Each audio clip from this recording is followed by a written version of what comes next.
Hello everyone, welcome back to part 4 of our complete AutoDock CrankPep Masterclass.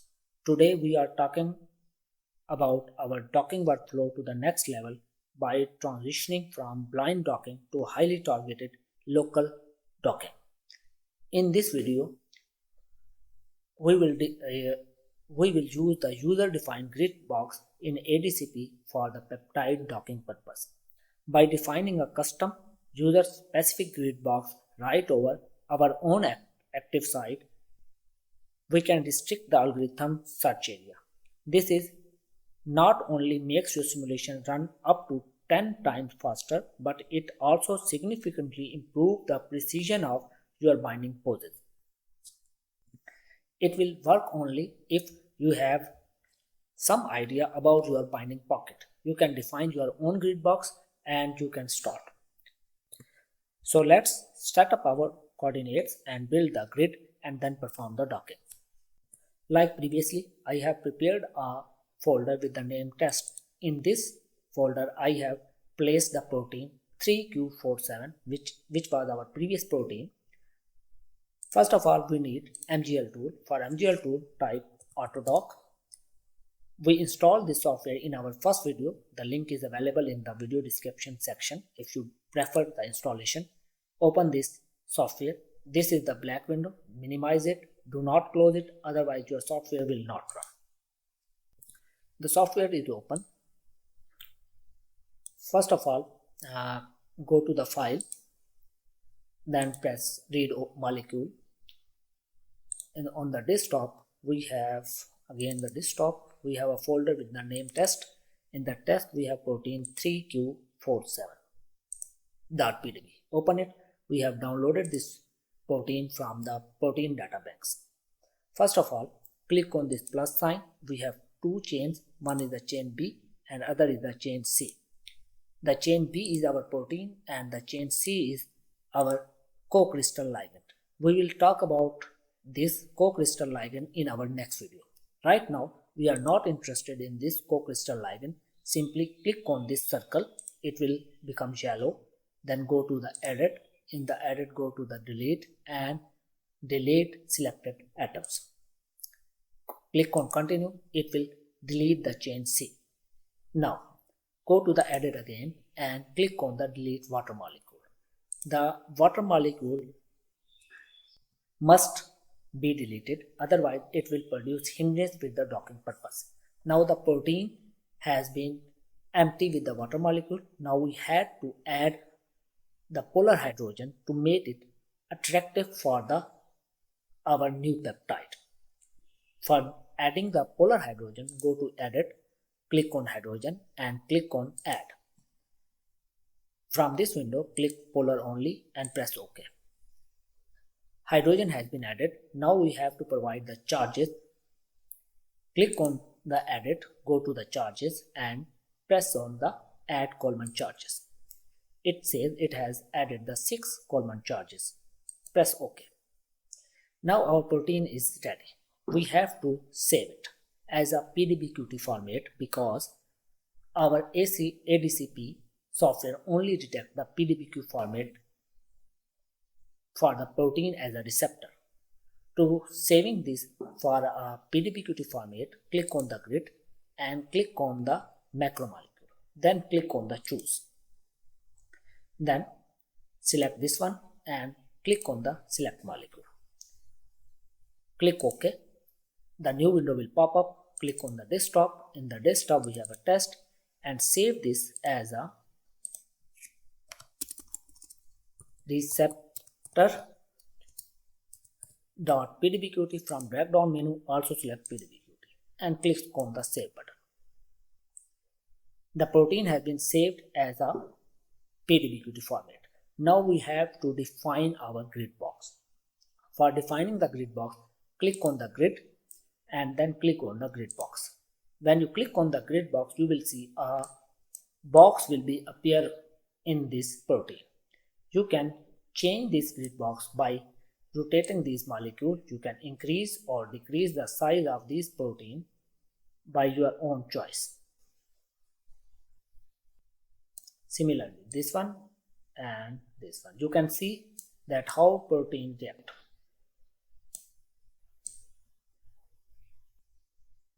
Right now I'm keeping it as a 40 40 40 to make it easy, because this is the only demo. You can also rotate this one. You can change the x-axis and y-axis and so on by rotating this wheel. So the main point is, this is your grid information. You need to copy this information. This is my command line. This is the command for the docking purpose. We need to save this information in this format, like this one. This is the information for the X center 16.88A808, then 9.723. This is the 9.723, and then this is 15.629, 15.629, and this is X axis, Y axis, and Z axis. These are the dimensions. You need to type this grid box information in this command. Whatever your information, you can change this command. I will provide this command in the video description link. You can click on the GitHub download link and you will get these files as such. You can make changes according to your own grid box. So minimize it. Now do not cross it. Go to the file and close saving current, which means it will save the current grid box in this situation.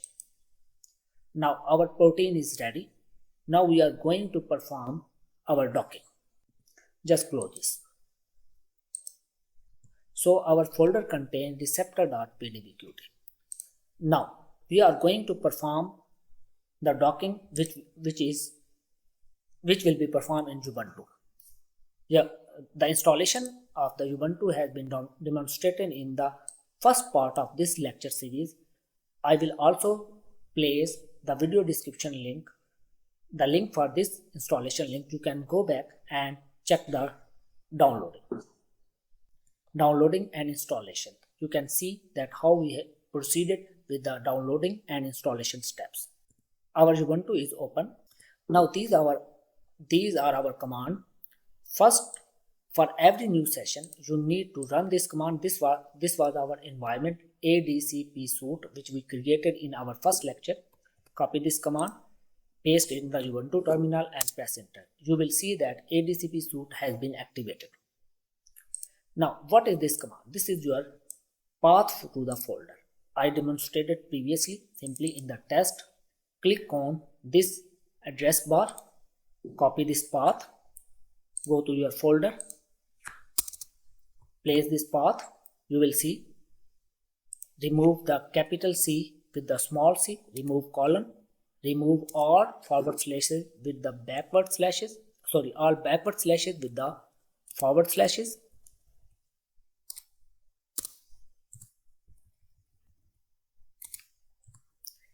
And before it, place cd space forward slash space, no, not space, mnt forward slash.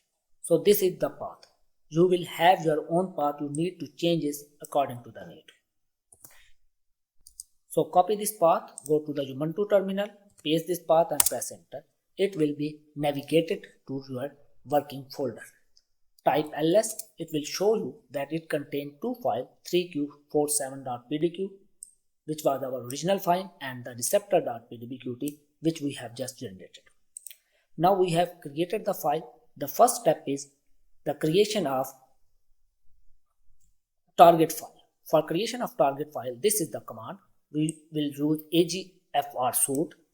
It will read the receptor as receptor.pdqt. Please match the name receptor.pdbqt. The same name should be here.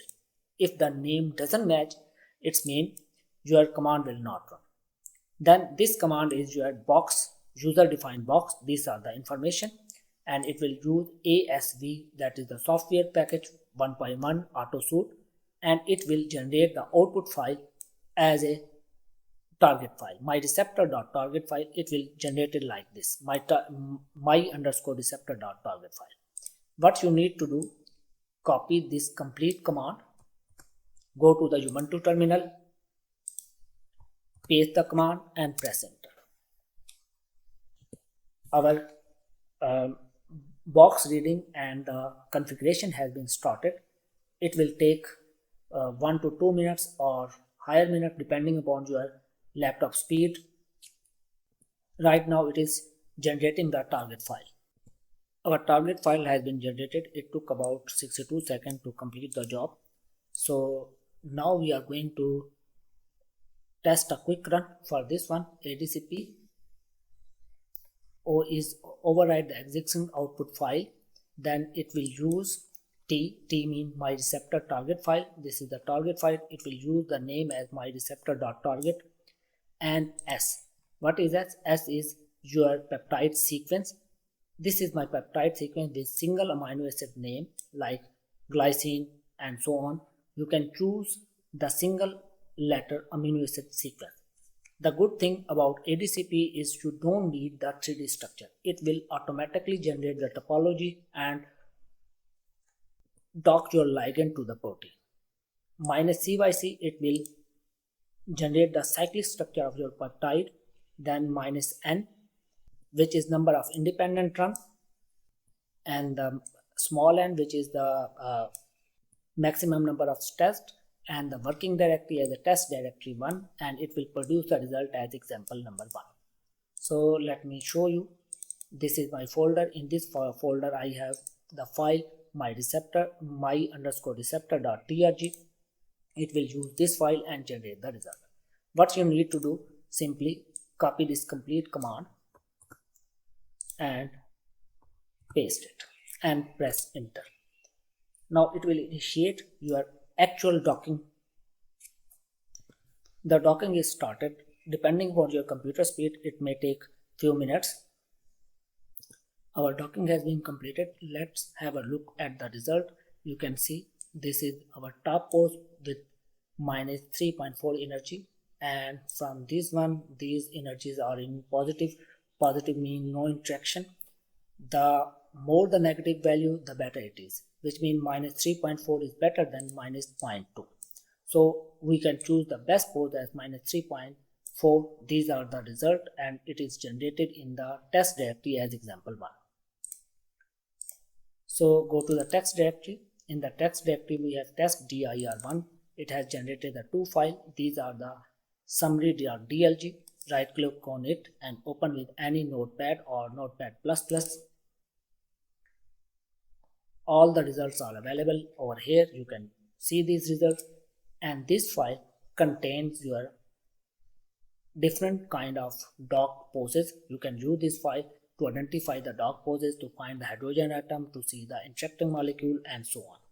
All this information has already been demonstrated in the lecture 3, which is about visualization of dock complex using the PyMOL.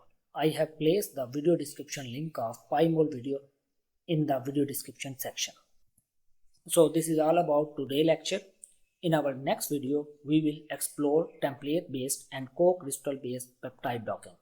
I will show you how to leverage existing structural data to guide ADCP search, ensuring your simulation line up perfectly with the real-world biochemistry. If this local grid box guide helped speed up your simulation, hit that like button, subscribe so you do not miss our grand finale in the part 5, and drop your coordinate value in the comment section below. See you in the next video. Take care. Goodbye.